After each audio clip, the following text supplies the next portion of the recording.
lai khi pui aral hunin kalal sandam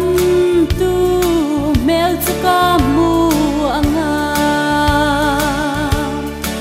ta kalom na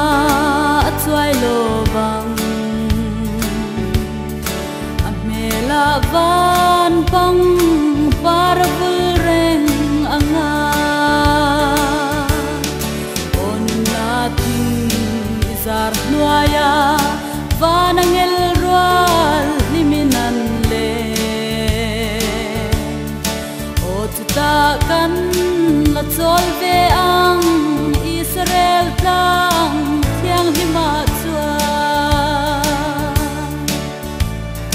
tu kapui moi thira karumna chuan lung ngai buai na thi na khen thei sela lan na thi sen zara lung du te vela hian o kalo then to anga on na ting izar nuaya vanangel rual liminan le o tuta kan la solve ang Israel tang tiang hima chua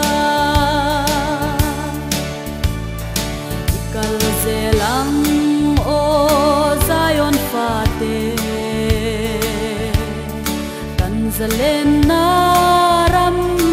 ropui nai ta tu na lungai tra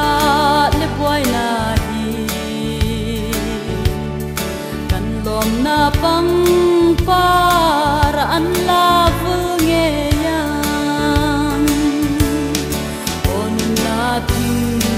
zar nuaya vanangel rual liminan le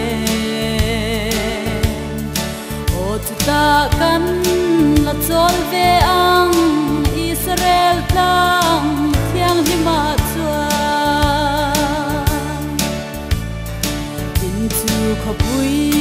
moi ka khen hun chua